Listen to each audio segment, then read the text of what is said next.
कल ओपीडी में मेरे पास एक पेशेंट आई थी जिसकी डिलीवरी को 1 महीना हो गया था। पेशेंट चल नहीं पा रही थी, पेशेंट को सांस में इतनी तकलीफ थी, लेकिन पेशेंट को जब भर्ती होने को बोला गया तो पेशेंट ने बोला कि नहीं, हम घर जाएंगे। हम ठीक है। नेक्स्ट डे मॉर्निंग में पेशेंट आती है वही ब्रेथलेसनेस करके और एक पैर में सूजन लेके। जब टेस्ट कराए गए तो पता चला पेशेंट को डीवीटी है। तो मैं डॉक्टर प्रिया मील इस बारे में आपको कुछ जानकारी देना चाहूंगी। तो जैसा कि प्रेगनेंसी में शुगर होना या प्रेगनेंसी में बीपी होना सबको पता है कि ये प्रॉब्लम्स होती हैं, लेकिन जो एक हिडन प्रॉब्लम रह जाती है जो कि प्रेगनेंसी में या डिलीवरी के बाद में मोस्ट कॉमनली पाई जाती है, उसे अपन कहते हैं डीवीटी। अब ये डीवीटी आखिर होता क्या है? डीवीटी होता है डीप वेन थ्रोम्बोसिस, जिसके अंदर आपकी डीप वेन्स के अंदर ब्लड क्लॉट्स बन जाते हैं और ये प्रेगनेंसी के दौरान 90% आपके लेफ्ट लेग के अंदर पाया जा सकता है। तो डीवीटी कॉमनली प्रेगनेंसी और पोस्टपार्टम में देखने को मिलता है। 1000 में से 2 प्रेगनेंसीज को ये अफेक्ट करता है।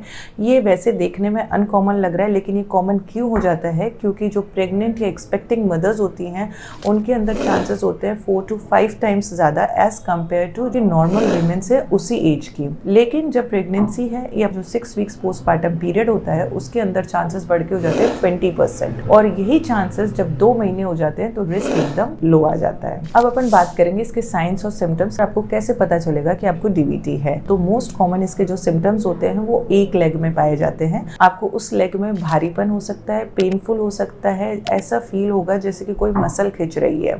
दूसरा, आपकी काफ और थाई में टेंडरनेस, वार्मथ और रेडनेस हो सकती है।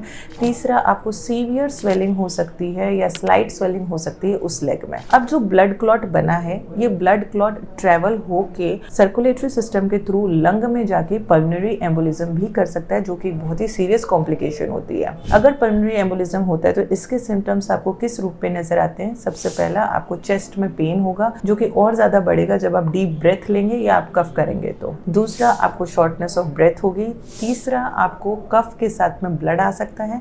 और चौथा, आपको रैपिड या इरेगुलर हार्ट बीट हो सकती है। क्या आप इसको प्रिवेंट कर सकते हैं? जी हाँ, आप इसको प्रिवेंट कर सकते हैं। अगर आपको पता है कि आपको हिस्ट्री है डीवीटी की, या आपको फैमिली हिस्ट्री है डीवीटी की, या आपको थ्रोम्बोफिलिया है यानी कि इनहेरिटेड जेनेटिक डिसऑर्डर है, तो आपको आपके डॉक्टर प्रेगनेंसी में सेफ एक्सरसाइजेस प्रिस्क्राइब करते हैं, जैसे कि आपको वॉक करना बहुत जरूरी है। अगर आप 2 से 3 घंटे एक जगह बैठे हैं तो उठ के आपको वॉक करके आना है। अगर आप लॉन्ग ट्रैवल कर रहे हैं, जैसे कि फ्लाइट में ट्रैवल कर रहे हैं, तो बीच बीच में आपको वॉक करना जरूरी है।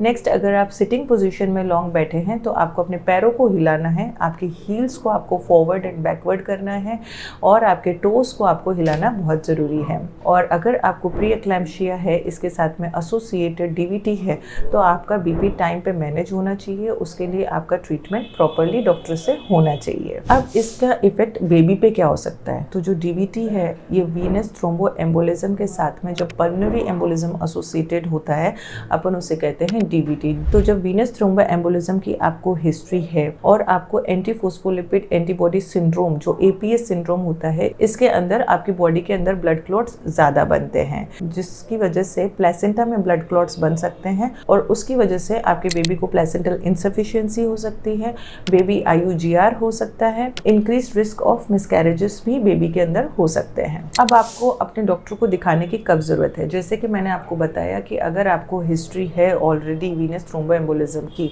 तो आपको अपने डॉक्टर को अपनी हिस्ट्री में बताना ज़रूरी है। दूसरा, अगर आपकी फैमिली हिस्ट्री है तो भी आपके डॉक्टर को पता होना चाहिए। अगर आपको जो भी मैंने सिम्टम्स बताए हैं उन सिम्टम्स में से कुछ भी फील होता है, पैरों में सूजन आना, पैर में दर्द होना, सिंगल पैर जब आपका अफेक्ट होगा, तो आपको दिमाग में होना चाहिए कि मुझे डॉक्टर के पास जल्द से जल्द जाने की ज़रूरत है। मेरे हिसाब से आपको इस टॉपिक पे अच्छी जानकारी मिल गई होगी, क्योंकि ये थोड़ा सा अनकॉमन सा टॉपिक है। अगर आपको जानकारी पसंद आए तो आप मेरे चैनल को लाइक, फॉलो एंड सब्सक्राइब कर सकते हैं। Thank you.